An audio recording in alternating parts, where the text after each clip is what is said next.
चलिए स्टार्ट करते हैं अपनी क्लास को। देखेंगे अब। हाँ जी, लास्ट क्लास के अंदर मैंने इंश्योरेंस क्लेम का आपका चैप्टर स्टार्ट किया था। उसमें क्या अपने पढ़ा था उसका फास्ट 2 मिनट का रिकैप इस पॉइंट ऑफ व्यू से कि आपको रिकॉल हो जाए कि हमने क्या पढ़ा था। इंश्योरेंस क्लेम के चैप्टर के अंदर मैंने स्टार्ट किया था, तो मैंने आपको बताया था लॉस ऑफ स्टॉक पॉलिसी और लॉस ऑफ प्रॉफिट पॉलिसी, 2 प्रकार की पॉलिसीज़ हम डिस्कस करेंगे इस इंश्योरेंस क्लेम के चैप्टर में, जो कि किसी भी बिज़नेस से रिलेट करती है। इसमें सबसे पहले मैंने स्टॉक पॉलिसी के अंदर बात करी थी कि सब स्टॉक जो है वो 2 टाइप का होता है, काउंटेबल और नॉन काउंटेबल नेचर का स्टॉक। अब कौन से स्टॉक के नुकसान के लिए आपको इंश्योरेंस कंपनी से क्लेम मांगना है? तो काउंटेबल नेचर स्टॉक के लिए कोई भी कैलकुलेशन करने की आवश्यकता नहीं होती है, तो आप डायरेक्टली आइडेंटिफाइड करके अमाउंट ऑफ लॉस को आप पता कर सकते हैं और इंश्योरेंस कंपनी से क्लेम मांग सकते हैं। प्रॉब्लम, समस्या, दुविधा, परेशानी किस में आती है? जब आप नॉन काउंटेबल नेचर स्टॉक के रिगार्डिंग इंश्योरेंस कंपनी से क्लेम मांगते हैं। Good morning Siddharth.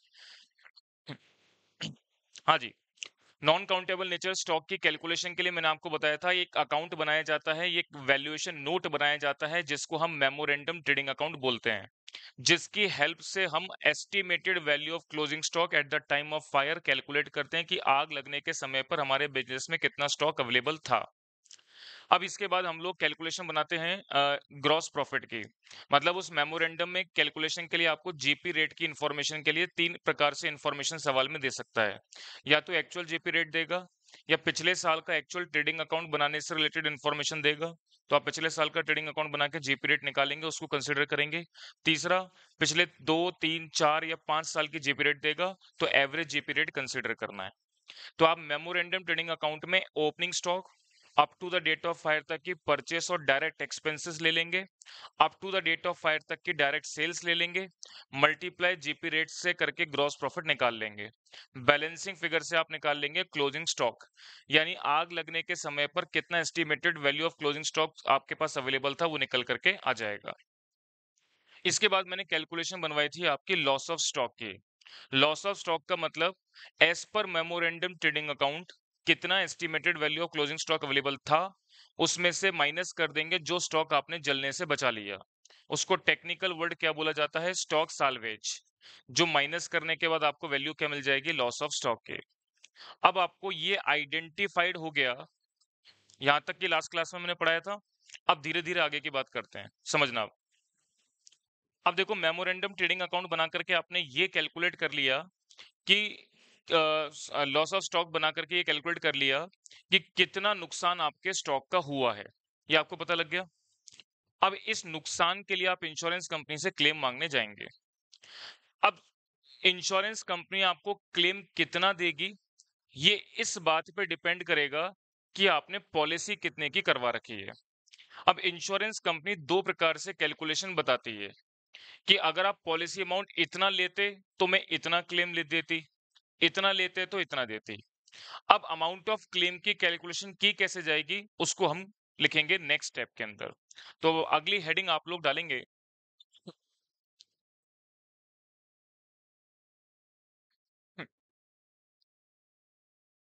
हाँ जी, अगली हेडिंग आप डालेंगे calculation of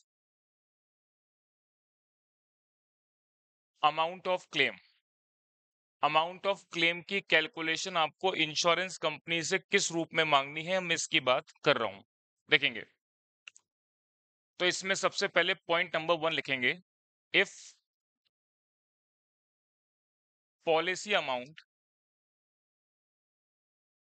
is equal to और more than the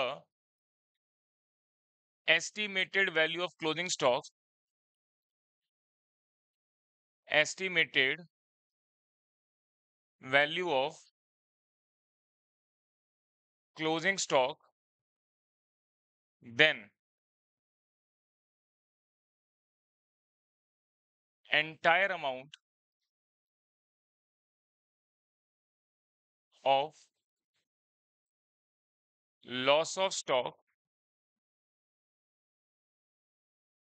will be amount of claim.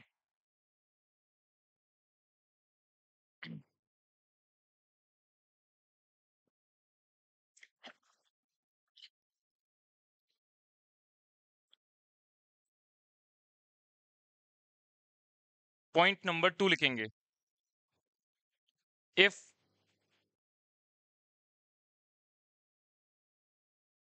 Policy amount is less than the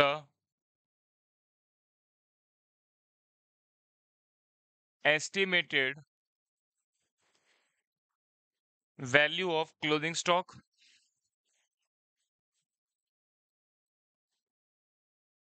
then average clause will be applicable. Average clause will be applicable.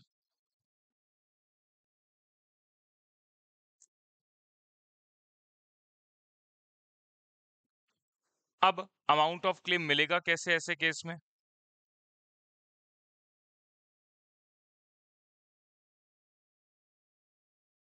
तो इसका तरीका है loss of stock divided by estimated value of closing stock multiply policy amount. चलिए, पहले आप यहां तक की बात को नोट करें, फिर मैं इसको बताता हूं।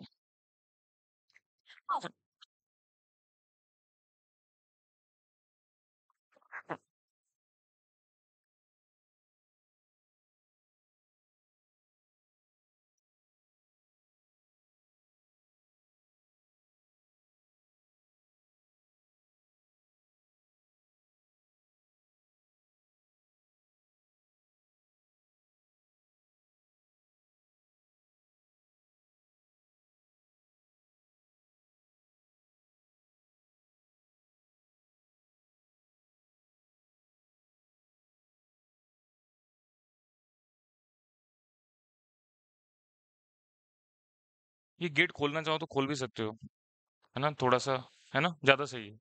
हाँ, खोलो। ये पंखा चलाने की रिक्वायरमेंट है, या आवाज ज्यादा होगी तो अपन एक बार सो रहते हैं, वो गेट खोल लेते हैं। हाँ,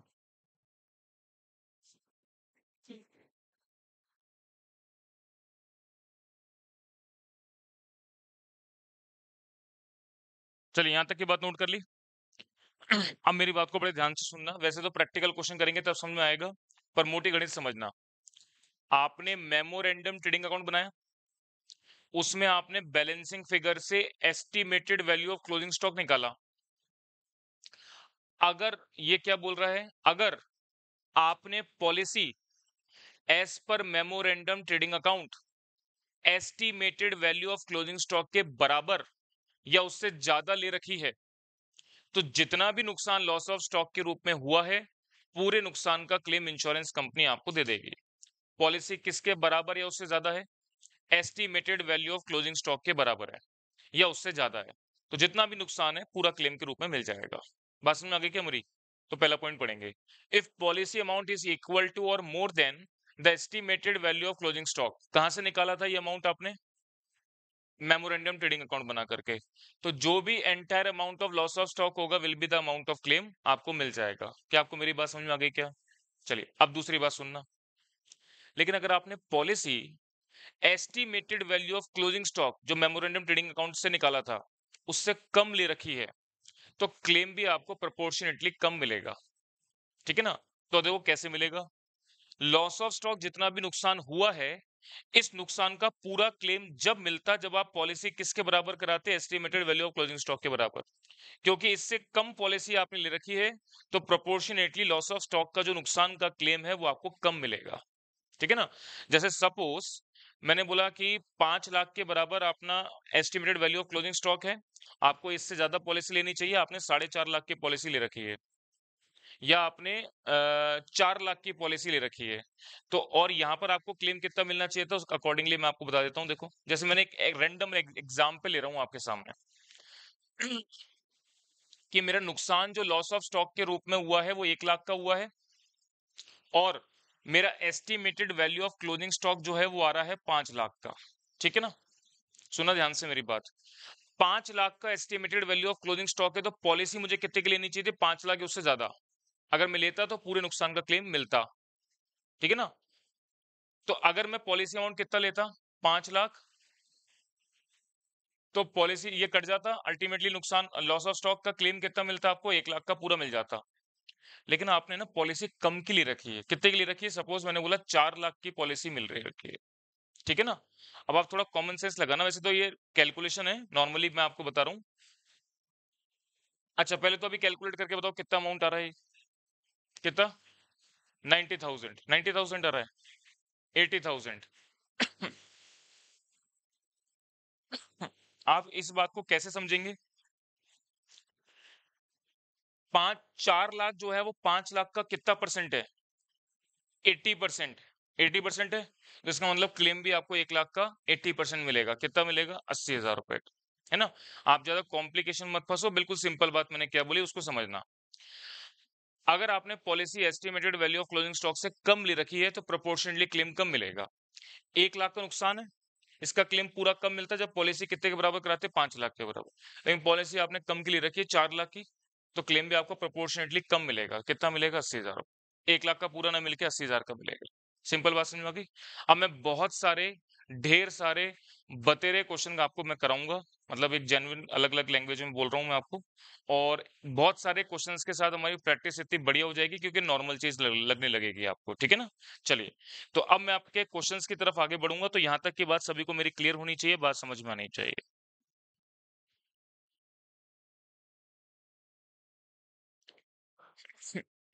चलिए शुरू करते हैं अब अपना काम, देखिएगा।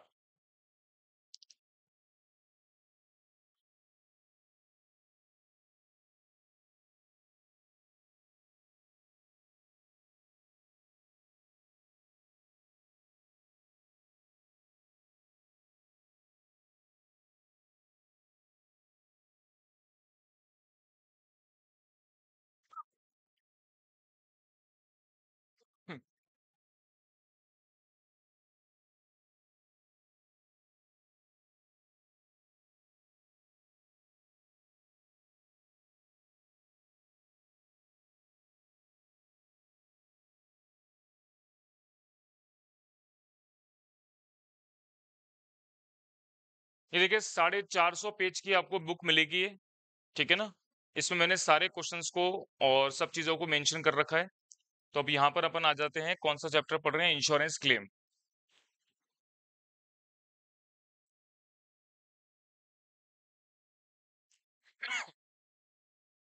हाँ जी, इसके रिगार्डिंग जो भी सारी इंफॉर्मेशन है थ्योरेटिकल मैंने आपको यहाँ पर सारी बता रखी है।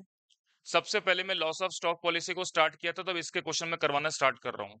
ठीक है ना, मॉड्यूल के अंदर मैंने आपको जैसा कि पहले भी बताया, मैंने कैसे मेंशन क्वेश्चन कर रखे हैं। स्टॉक पॉलिसी, अगर मान लीजिए एक चैप्टर के अंदर आप 2 3 या 4 टॉपिक पढ़ते हैं, सब टॉपिक को सेग्रीगेट करके अलग अलग क्वेश्चन मैंने बना रखे हैं। ठीक है ना, तो लॉस ऑफ स्टॉक पॉलिसी और प्रॉफिट पॉलिसी जैसे आप यहाँ पर पढ़ेंगे, स्टॉक पॉलिसी के अलग सवाल मिलेंगे, प्रॉफिट के अलग मिलेंगे। इसमें भी मैंने सिलेबस 2022 सीएम इंस्टीट्यूट का जो स्टडी मटेरियल है वो सारा कवर्ड है। पास्ट एग्जाम के स्कैनर के सारे क्वेश्चन कवर्ड हैं। इसके अलावा 2016 सिलेबस और 12 सिलेबस ओल्ड सिलेबस के एक्स्ट्रा प्रैक्टिस क्वेश्चन भी कवर्ड हैं। मतलब इंस्टीट्यूट का मटेरियल जितना कवर्ड होना चाहिए वो सब मैंने सब जगह से ले लिया है। तो एक्स्ट्रा कहीं भटकने की जरूरत नहीं है। इस बुक के अंदर आप अगर सारी चीजें पढ़ लेते हैं तो ये इनफ है, इसके बाहर कुछ जानने की जरूरत नहीं है। चलिए अब अपन शुरू करते हैं क्वेश्चंस को करना। सबसे पहले मैं फर्स्ट क्वेश्चन से आपकी कहानी शुरू कर रहा हूं करवाना, देखेंगे। हाँ जी, क्वेश्चन क्या बोल रहा है समझना।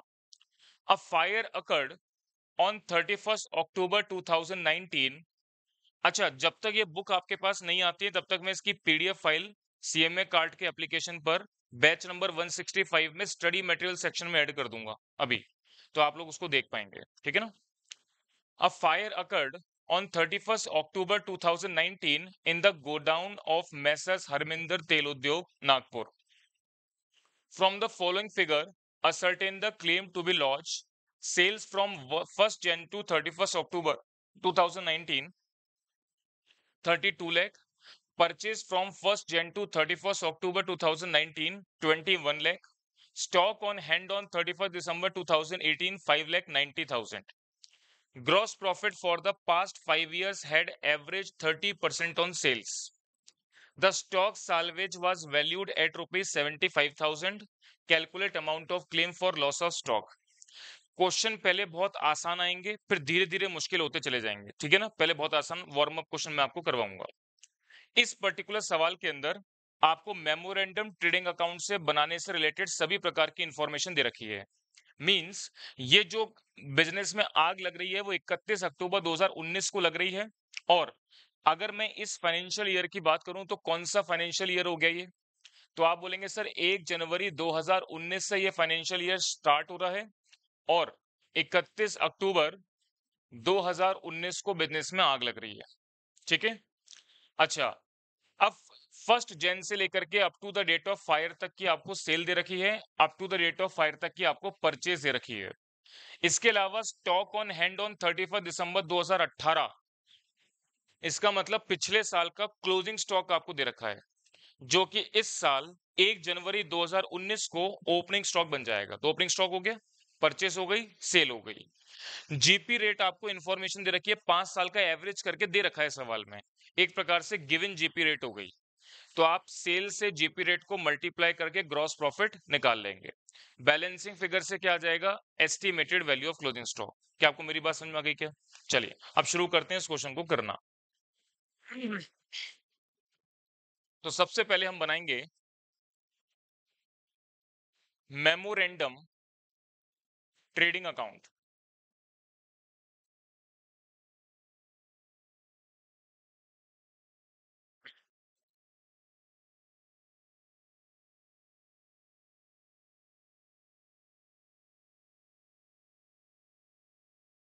Particulars, amount, particulars, amount. चलिए सबसे पहले हम बात करते हैं टू ओपनिंग स्टॉक की।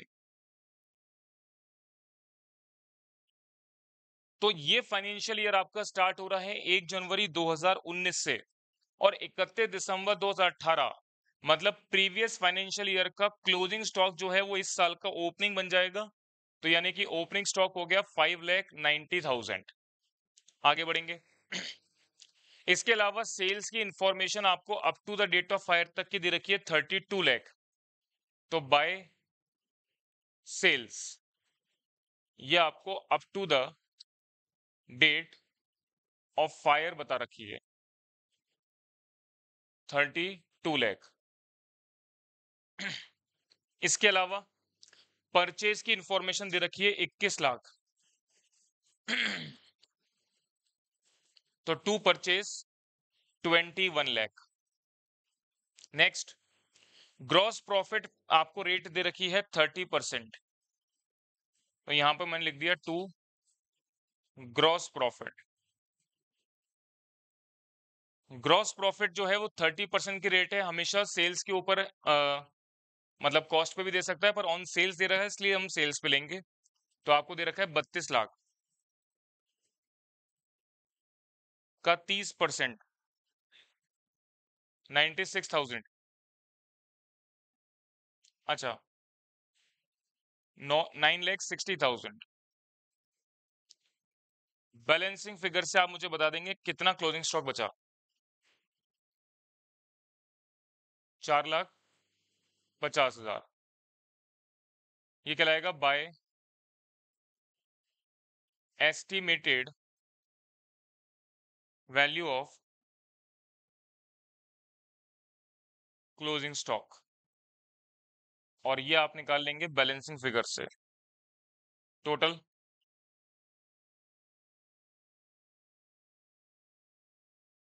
36,50,000।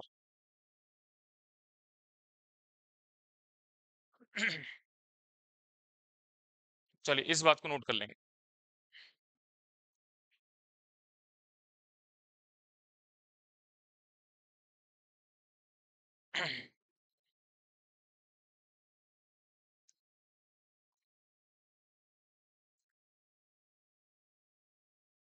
तो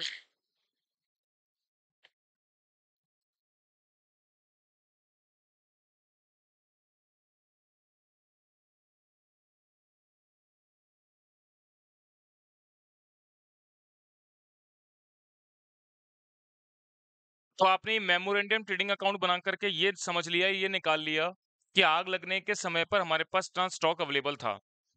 अब इसमें से कुछ स्टॉक आपने जो जलने से बचा लिया, उसको माइनस कर देंगे, तो लॉस ऑफ स्टॉक निकल के आ जाएगा।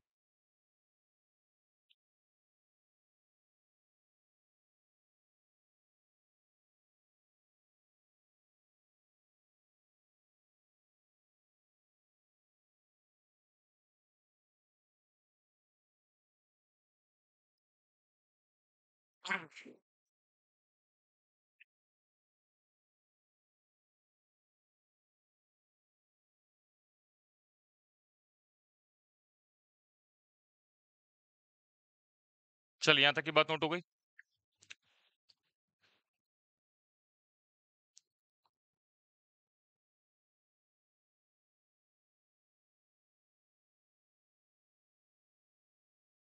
हाँ जी, नेक्स्ट अपन आगे बढ़ रहे हैं। अब लिखेंगे आप calculation of loss of stock. एक स्टेटमेंट आप बना लेंगे। पर्टिकुलर्स अमाउंट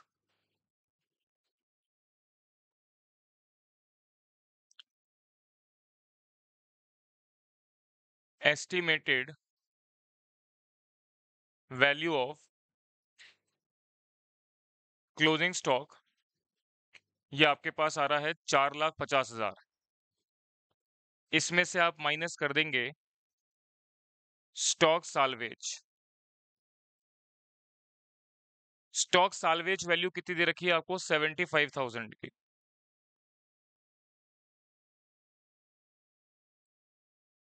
बताएं कितना आ रहा है? 3,75,000। हम्म। तो ये आपके पास लॉस ऑफ स्टॉक आ गया।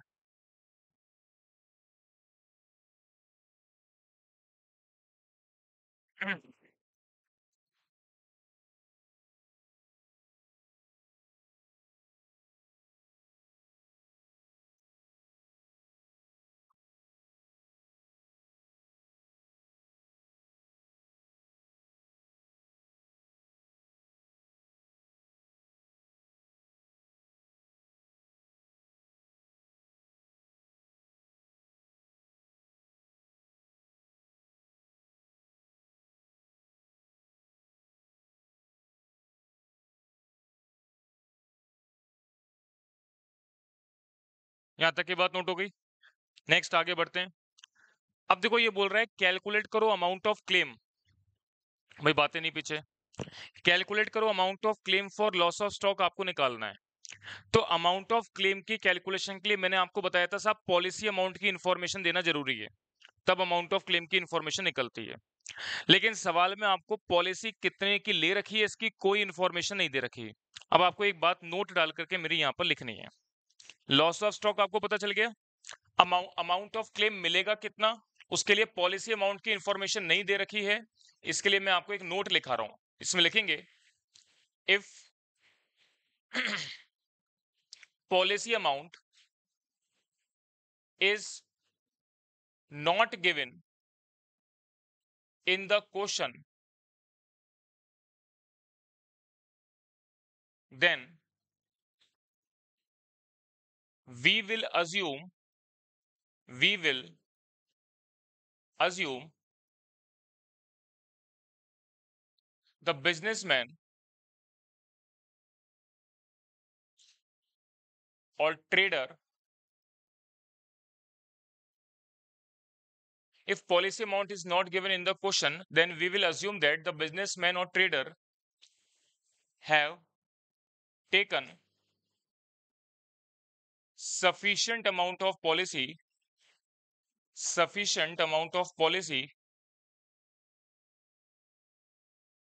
and entire amount of loss of stock and entire amount of loss of stock will be amount of claim.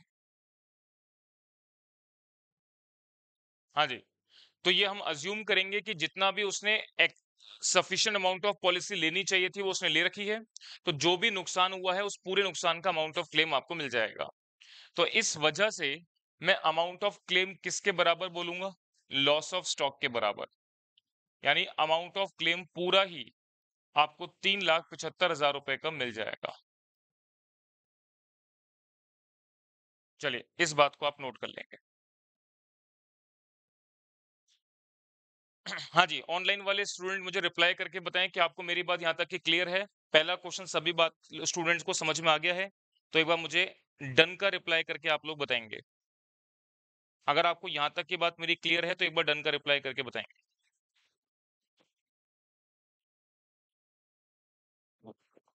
Hmm,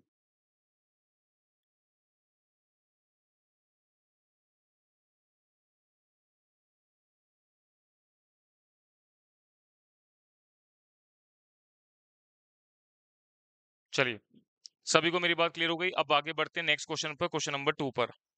note हो गया सभी का? चलिए नेक्स्ट क्वेश्चन नंबर 2 पे मैं बात कर रहा हूं, देखेंगे इसको। A fire occurred in the business premises of Messrs. Chunawala on 15th October 2019. From the following particulars, ascertain the loss of stock and prepare a claim for insurance company के लिए कितना क्लेम मांगना है ये आपको बताना है। इंफॉर्मेशन सवाल में देता है कि साहब 1 जनवरी 2018 को ओपनिंग स्टॉक था 30,600। परचेज फ्रॉम 1 जनवरी 18 से लेके 31 दिसंबर 18 तक की परचेज आपको दे रखी है 1,22,000। 1 जनवरी 18 से लेके 31 दिसंबर 18 तक की सेल आपको दे रखी है, और 31 दिसंबर 2018 की आपको क्लोजिंग स्टॉक भी आपको दे रखा है। करंट फाइनेंशियल ईयर जो कि 1 जनवरी 19 से चालू होता है, आग कब लगती है? 15 अक्टूबर। तो up to the date of fire तक की परचेज और सेल की इंफॉर्मेशन भी आपको दे रहा है। यानी कि इसमें क्या इंफॉर्मेशन दे रखी है थोड़ा सा मैं आपको बता देता हूं, इस बात को समझना कि एक तो आपको प्रीवियस ईयर की इंफॉर्मेशन दे रखी है, पिछले साल की, जो कि 1 जनवरी 2018 से लेकर के 31 दिसंबर 2018 तक की इंफॉर्मेशन है। और एक आपको करंट फाइनेंशियल ईयर की इंफॉर्मेशन दे रखी है जो कि 1 जनवरी 2019 से साल चालू होता है, और बिजनेस में आग कब लग रही है? 15 अक्टूबर 19 को। तो 15 अक्टूबर 2019 तक की इंफॉर्मेशन दे रहा है। तो जो आपका मेमोरेंडम ट्रेडिंग अकाउंट बनेगा वो इस पर्टिकुलर डेट को बनेगा और इस करंट फाइनेंशियल ईयर का बनेगा। लेकिन यहां पर प्रीवियस फाइनेंशियल ईयर की इंफॉर्मेशन देने का रीजन क्या है? क्योंकि वो जीपी रेट निकलवाना चाह रहा है। तो मैंने आपको जीपी रेट के रिगार्डिंग एक इंफॉर्मेशन एक एक पॉइंट बताया था कि अगर सवाल में स्पेसिफिक जीपी रेट नहीं देगा तो पिछले साल का ट्रेडिंग अकाउंट बनाने से रिलेटेड इंफॉर्मेशन देगा। बोलेगा साहब पिछले साल का ट्रेडिंग अकाउंट बनाओ आप एक्चुअल, उसका डेटा तो अवेलेबल होगा, उससे आप एक्चुअल जीपी रेट निकाल लेंगे और वही जीपी रेट आप करंट ईयर के लिए कंसीडर करेंगे। तो अब आपको क्या करना है? सबसे पहले पिछले साल का एक्चुअल ट्रेडिंग अकाउंट बना करके एक्चुअल जीपी रेट निकालनी है, जिसको आप करंट ईयर के लिए कंसीडर करेंगे। बात समझ आ गई क्या आपको मेरी? चलो नेक्स्ट आगे बढ़ते हैं। अब देखिए नीचे आगे एक एडिशनल पॉइंट में कुछ बात बोल रहा है, इसको ध्यान में रखते हुए तो इस बात को ध्यान से पढ़ना आप। The stock was always valued at 90% of the cost. The stock save from fire worth rupees 18,000, मतलब 18,000 रुपए का स्टॉक आपने जलने से बचा लिया। द अमाउंट ऑफ पॉलिसी 63,000 की पॉलिसी आपने ले रखी है, और there was average clause in the policy. Policy में एवरेज क्लॉज लगेगा, वो आगे की बात है, अपन बाद में चेक करेंगे। अब यहां पर इंपॉर्टेंट पार्ट क्या है उस बात को समझना कि the stock was always valued at 90% of cost. इसका मतलब क्या है इस बात को समझना। मैं पूरा बकायदा यहाँ पे नोट लिखवा करके सारी बात आपको समझाऊंगा, पहले ओरली बात को समझना है। देखिए अभी तक आपने फाउंडेशन लेवल पर अगर अकाउंटिंग पढ़ी है, 11 12th की अकाउंटिंग पढ़ी है, तो आपने सिर्फ अकाउंटिंग कॉन्सेप्ट पढ़े हैं, जैसा कि मैंने पहली इंट्रोडक्शन क्लास में आपको बताया था। आपने अकाउंटिंग स्टैंडर्ड नहीं पढ़े हैं। जितनी भी अकाउंटिंग आप पढ़ते हैं, जितने भी अकाउंटिंग कॉन्सेप्ट पढ़ते हैं, सबकी डिटेलिंग कहां पर लिखी गई है? अकाउंटिंग स्टैंडर्ड में। इसी प्रकार से मैं आपको यहां पर जो एप्लीकेबल पॉइंट है वो है एक अकाउंटिंग स्टैंडर्ड नंबर 2, जो कि है वैल्यूएशन ऑफ इन्वेंट्री का, कि इन्वेंट्री का वैल्यूएशन हमने बुक्स ऑफ अकाउंट में किस हिसाब से करना चाहिए, वो AS2 में बताया गया है। अब उस अकाउंटिंग स्टैंडर्ड का जो समराइज लाइन है, समराइज फॉर्म है, उस बात को आप ध्यान से सुनना। जब भी कोई बिजनेसमैन अपने फाइनेंशियल स्टेटमेंट बनाता है, मींस ट्रेडिंग P&L और बैलेंस शीट बनाता है, तब क्लोजिंग स्टॉक की इंफॉर्मेशन किस वैल्यू पर दिखाई जाए, इसके लिए AS2 में क्या बोला गया है कि हमेशा स्टॉक का वैल्यूएशन कॉस्ट और realisable value whichever is lower पर करना होता है। दोबारा सुनना, सपोज मैंने बोला मेरे पास क्लोजिंग स्टॉक 1 लाख रुपए का बचा है, जिसकी कॉस्ट कितनी है? 1 लाख रुपए की। अगर मैं उसको आज की करंट डेट पर मार्केट में बेचूं तो वो 1,10,000 रुपए में बिक सकता है। इसका मतलब उसकी रियलाइजेबल वैल्यू कितनी है? 1,10,000। कॉस्ट कितनी है? 1 लाख। मैं अपने बुक्स ऑफ अकाउंट में क्लोजिंग स्टॉक किस वैल्यू पर दिखाऊंगा? 1 लाख रुपए पर दिखाऊंगा। इतनी बात समझ आ गई क्या आपको मेरी? इतनी बात क्लियर हो गई? चलो सेकंड केस समझना। दूसरा केस बता रहा हूं, ध्यान से सुनना। अगर स्टॉक की वैल्यू 1 लाख रुपए की आपकी कॉस्ट के रूप में आपके पास अवेलेबल है, और अगर मैं इसको मार्केट में बेचने जाऊं तो उसके केवल मुझे 90,000 रुपए मिलेंगे, तो इसका मतलब रियलाइजेबल वैल्यू कितनी होगी? 90,000। तो कॉस्ट 1 लाख रुपए, realisable value 90,000, whichever is lower 90,000 पर स्टॉक का वैल्यूएशन करना होगा। बात समझ में आ गई क्या आपको मेरी? तो हमेशा स्टॉक का valuation as per AS2 valuation of inventory किस पर किया जाता है? कॉस्ट और realisable value whichever is lower पर किया जाता है। सिंपल बात समझ में आ गई? चलिए अब आगे की बात सुनना। इस सवाल में आपको ये पॉइंट बोला हुआ है कि स्टॉक का वैल्यूएशन ऑलवेज ये 90% ऑफ कॉस्ट पर करते हैं, कॉस्ट से 90% पर दिखाते हैं। लेकिन सवाल ये है कि जब हम बिजनेस के लिए इंश्योरेंस कंपनी से क्लेम मांगने जाते हैं, तो वहां पर आपको नॉर्मल जीपी रेट कैलकुलेट करनी होती है। नॉर्मल जीपी रेट की कैलकुलेशन के लिए हमेशा इंश्योरेंस क्लेम के चैप्टर में ये बताया गया है कि स्टॉक का वैल्यूएशन कॉस्ट पे करने के बाद आपको एक्चुअल जीपी रेट निकालनी है। तो अगर कभी आपको स्टॉक का वैल्यूएशन सवाल में 110% पे कर रखा हो तो आप 100% पे लेकर के आएंगे। अगर स्टॉक का वैल्यूएशन आपको 90% पे कर रखा होगा तो आप 100% पे लेकर के आएंगे। मतलब स्टॉक का वैल्यूएशन कॉस्ट पे करने के बाद ही इंश्योरेंस कंपनी के लिए आपको क्लेम की कैलकुलेशन बनानी है, या कोई भी प्रकार का ग्रॉस प्रॉफिट रेट कैलकुलेट करना है। ये बात आपको मेरी समझ में आ गई? अभी मैंने बात ओरली बताई है, फिर मैं सारी बातें रिटन रूप में आपको लिखवाऊंगा। ठीक है ना? चलो इतनी बात क्लियर है? चलो अब आगे की बात करते हैं। अब सबसे पहला काम हमको क्या करना है कि प्रीवियस फाइनेंशियल ईयर का एक्चुअल ट्रेडिंग अकाउंट बनाना है। चलिए बनाएंगे। ट्रेडिंग अकाउंट कौन से साल का मैं बना रहा हूं? 1 जनवरी 2018 से लेकर के 31 दिसंबर 2018, यानी प्रीवियस फाइनेंशियल ईयर का एक्चुअल ट्रेडिंग अकाउंट मैं बना रहा हूं। देखेंगे आप।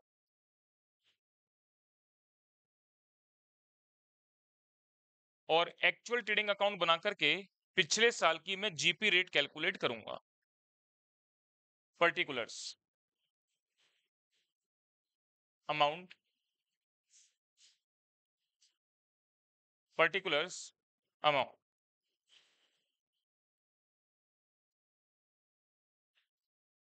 चलिए सबसे पहले आप लिखेंगे टू ओपनिंग स्टॉक। हाँ जी, ओपनिंग स्टॉक कितना है सबसे पहले इसके बारे में बात करते हैं। देखेंगे ध्यान से। 1 जनवरी 2018 को ओपनिंग स्टॉक दे रखा है 30,600। मेरी बात को ध्यान से समझना। स्टॉक का वैल्यूएशन जो भी 90% या 110% या कोई भी प्रकार का चेंज आपको देखने को मिलेगा, वो हमेशा ओपनिंग और क्लोजिंग स्टॉक पे देखने को मिलेगा। ठीक है ना? क्योंकि ये ओपनिंग स्टॉक कहां से आया होगा? पिछले साल के क्लोजिंग स्टॉक में से आया होगा।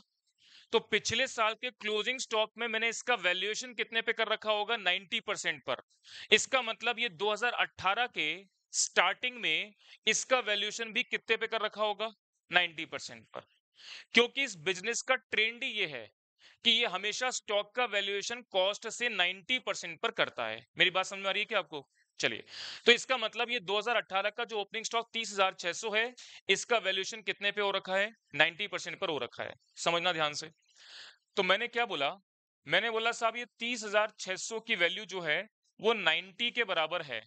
तो 100 के बराबर वैल्यू कितनी होगी? 34,000। इतनी बात समझ आ गई क्या आपको मेरी? चलिए, नेक्स्ट आगे की बात करते हैं।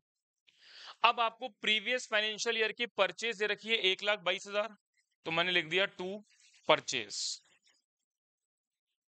परचेज हो गई आपकी 1,22,000। सेल्स की इंफॉर्मेशन आपको दे रखी है 1,80,000, तो बाय सेल्स 1,80,000। इसके बाद आपको क्लोजिंग स्टॉक की इंफॉर्मेशन दे रखी है 27,000। ध्यान से सुनना, आप इस केस में पिछले साल का एक्चुअल ट्रेडिंग अकाउंट बना रहे हैं। तो पिछला साल तो खत्म हो चुका है, तो पिछले साल बैलेंसिंग फिगर से क्लोजिंग स्टॉक नहीं आएगा, बैलेंसिंग फिगर से क्या आएगा? ग्रॉस प्रॉफिट आएगा, क्योंकि पिछले साल तो एक्चुअल ट्रेडिंग अकाउंट बन रहा है ना। चलिए, अब पिछले साल का क्लोजिंग स्टॉक की वैल्यू दे रखी है 27,000। स्टॉक का वैल्यूएशन हमेशा कितने पे करते हैं? 90% पर। इसका मतलब इस 27,000 का वैल्यूएशन कितने पे हो रखा होगा? 90% पर हो रखा होगा। चलिए, अब बात करते हैं क्लोजिंग स्टॉक की। तो आप लिखेंगे बाय क्लोजिंग स्टॉक। तो 27,000 रुपए की वैल्यू 90 के बराबर है, तो 100 के बराबर वैल्यू कितनी होगी? 30,000। तो ये क्लोजिंग स्टॉक की वैल्यू आपके पास आ गई 30,000। क्या अब आप लोग बैलेंसिंग फिगर से ग्रॉस प्रॉफिट बता सकते हैं? तो बताओ। 54,000 ये बैलेंसिंग फिगर से आपके पास ग्रॉस प्रॉफिट आ गया। टोटल बता दो कितना आ रहा है? 2,10,000।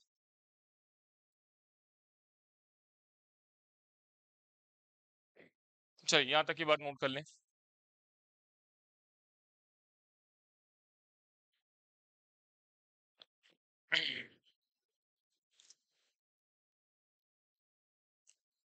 बहुत ही सिंपल बात मैंने बोली है। सिर्फ यहाँ पर एक नई बात निकल के जो आती है वो सिर्फ ये है कि अगर स्टॉक का वैल्यूएशन आपका कॉस्ट से कम या कॉस्ट से ज्यादा पर दे रखा है, तो आप उसके वैल्यूएशन कॉस्ट पर लेकर के आएंगे for the purpose of calculation insurance claim. Simple कहानी।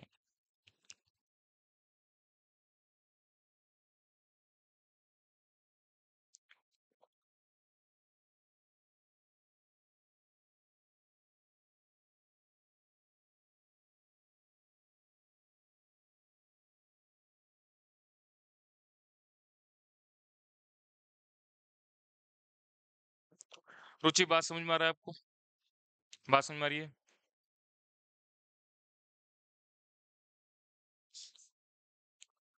मैंने आपका नाम इसलिए लिया क्योंकि मुझे आप ही का नाम याद है। अभी अभी धीरे धीरे याद होंगे नाम। छवि का याद है, हाँ सिर्फ छवि का। अच्छा, छवि।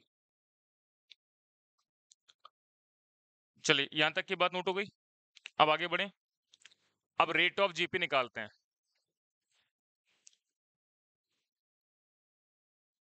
रेट ऑफ जीपी, हाँ जी। इसमें रेट ऑफ जीपी निकालेंगे gross profit divided by sales multiply 100। Gross profit की इंफॉर्मेशन आपको दे रखी है 54,000। सेल्स की इंफॉर्मेशन दे रखी है कितनी? 1,80,000। मल्टीप्लाई 100 करके बताओ कितना आ रहा है? 30%। तो जीपी रेट आपकी निकल के आ गई 30%।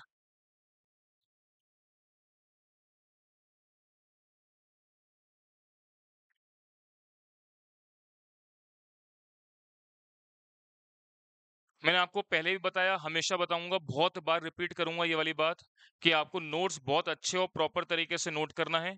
इंटरमीडिएट का वो लेवल आप लोग पढ़ रहे हैं। सीरियसली डरा भी नहीं रहा हूं मैं, लेकिन मेहनत करनी पड़ेगी जबरदस्त वाली।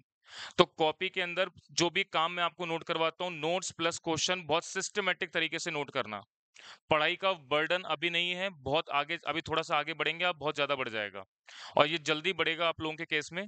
तो अभी क्या चल रहा है अपना जुलाई का महीना, अगस्त, सितंबर तक बढ़ जाएगा आपका पढ़ाई का लोड, ठीक है ना? चलिए, यहाँ तक की बात क्लियर हो गई? आगे बढ़ेंगे अब। अब हम बनाएँगे क्या? Memorandum trading account. Memorandum trading account. कौन से पीरियड के लिए बना रहे हैं आप? 1 जनवरी 2019 से लेकर के आग कब लगवाई है आपने? 15 अक्टूबर 2019 को, ठीक है? तो इस पर्टिकुलर पीरियड के लिए आप बनाएँगे memorandum trading account.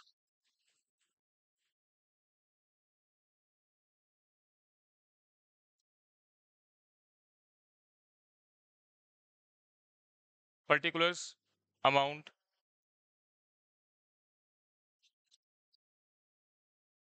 Particulars, amount.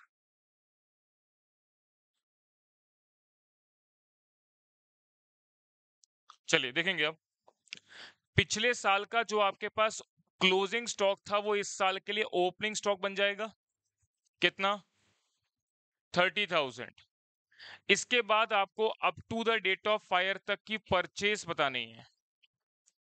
तो देखें, करंट फाइनेंशियल ईयर में up to the date of fire तक की परचेज कितनी दे रखी है? 1,47,000। तो up to the date of fire तक की परचेज मैंने लिख दी 1,47,000 by sales. Up to the date of fire तक की सेल की इंफॉर्मेशन आपको दे रखी है 1,50,000। ये इंफॉर्मेशन आपने यहां पर लिख दी, कोई दिक्कत थोड़ा ना इसके अंदर। अब जीपी रेट सवाल में कितना दे रखा है? 30%। सेल आपको पता, जीपी रेट आपको पता, ग्रॉस प्रॉफिट निकाल लेंगे। तो आप मुझे बता दो ग्रॉस प्रॉफिट कितना आ रहा है? 35,000, 45, 45,000। तो अब आप बैलेंसिंग फिगर से estimated value of closing stock निकाल सकते हैं। ये आपने बैलेंसिंग फिगर से निकाल लिया, बताओ कितना आ रहा है? 72,000, 72,000 टोटल। 2 लाख 22,000।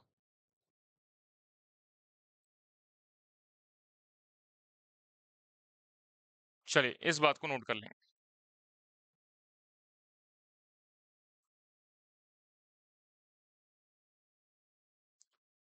ओपनिंग स्टॉक पिछले साल के क्लोजिंग स्टॉक से आ जाएगा। Up to the date of fire तक की परचेज सेल की इंफॉर्मेशन सवाल में दे रखी है। जीपी रेट आपने पिछले साल का ट्रेडिंग अकाउंट बनाने से निकाल लिया था। सेल को जीपी रेट से मल्टीप्लाई करके ग्रॉस प्रॉफिट निकाल लेंगे। बैलेंसिंग फिगर से estimated value of closing stock निकाल लेंगे, जो कि कितना आ रहा है? 72,000।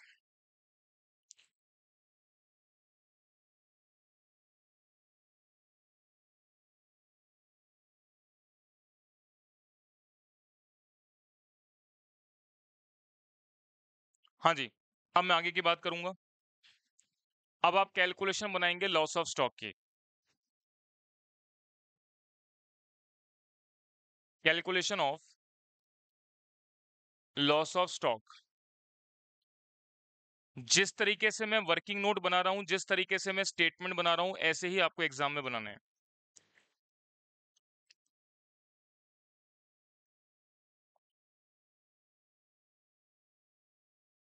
Particulars, amount. हाँ जी, estimated value of closing stock 72,000। इसमें से आपने स्टॉक जलने से बचा लिया, उसको माइनस कर देंगे, means stock salvage. Stock salvage की इंफॉर्मेशन आपको दे रखी है कितनी? 18,000। 18,000 आप माइनस कर दें तो ये आपके पास आ जाएगा 54,000। ये इंफॉर्मेशन आपके पास आ जाएगी लॉस ऑफ स्टॉक की।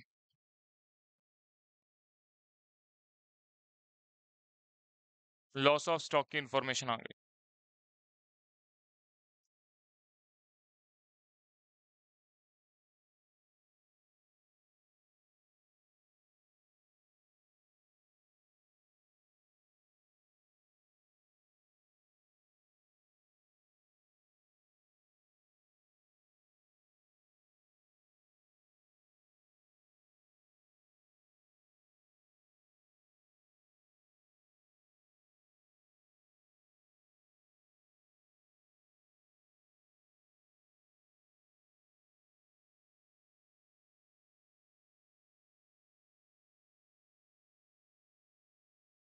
चलिए अब अमाउंट ऑफ क्लेम की कैलकुलेशन बता रहा हूं मैं, देखेंगे, ध्यान से सुनना मेरी बात को। हाँ जी, अब मेरी बात को ध्यान से सुनेंगे। अमाउंट ऑफ क्लेम की कैलकुलेशन के लिए मैंने आपको बताया था कि साहब पॉलिसी कितने की ली जा रही है, इस बात पे डिपेंड करेगा। पॉलिसी आप कितने की ले रखी है? 63,000 की पॉलिसी ले रखी है। लेनी कितने की चाहिए थी? लेनी कितने की चाहिए थी? हमेशा estimated value of closing stock के बराबर या उससे ज्यादा लेनी चाहिए थी। मतलब इस वैल्यू की पॉलिसी आपको लेनी चाहिए या इससे ज्यादा अमाउंट की। लेकिन आपने 72,000 से पॉलिसी कम ले रखी है, तो क्लेम भी कम मिलेगा। किस बात का? लॉस ऑफ स्टॉक का। ठीक है ना? चलो, अब आप इस बात को यहां पर लिखेंगे। अब आप लिखेंगे अमाउंट ऑफ क्लेम, और इसमें क्या लिखेंगे? There is policy amount is less than, policy amount आप लिख लें यहां पर ब्रैकेट में 63,000। There is policy amount less than the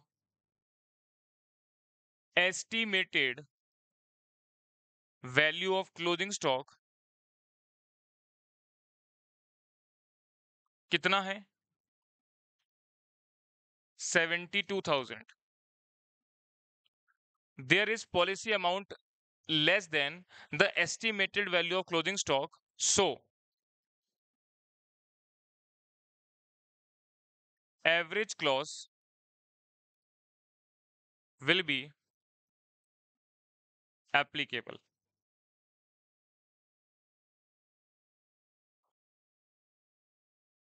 और अमाउंट ऑफ क्लेम की कैलकुलेशन बनाएंगे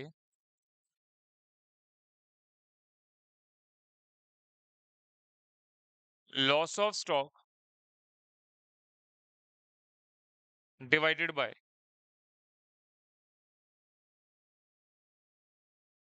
estimated value of closing stock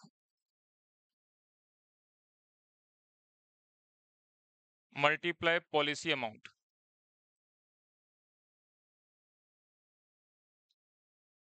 हाँ जी, तो लॉस ऑफ स्टॉक हुआ है 54,000 का।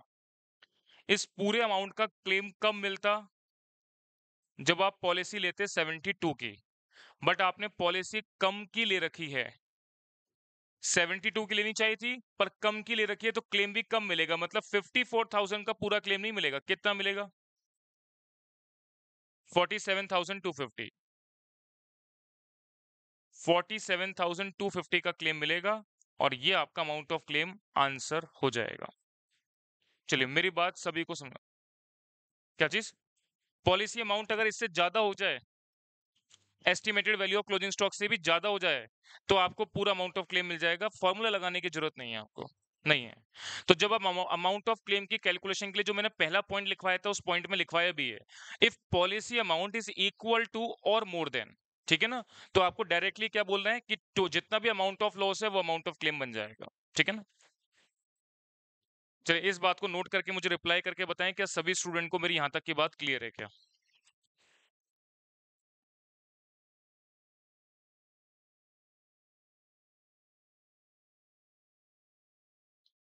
तो आपका लॉस ऑफ स्टॉक है 54,000 और अमाउंट ऑफ क्लेम कितना हो गया? 47,250। हाँ, अभी एक नोट लिखवाना बाकी है मेरे को, AS2 के रिगार्डिंग जो नोट लिखवाना है। टाइम हो चुका है, तो मैं कल लिखाऊंगा आपको नोट, है ना? इसी के नीचे लिखवाऊंगा मैं, कल लिखाऊंगा। पर पहले आप एक क्वेश्चन यहां तक का नोट कर लेंगे एटलीस्ट। चलिए, सभी स्टूडेंट को यहां तक की बात क्लियर हो गई। अब एक नोट बचता है जो मैं कल की क्लास में लिखाऊंगा। तो आज की क्लास में इतना रखते हैं, हम मिलते हैं नेक्स्ट क्लास में। धन्यवाद।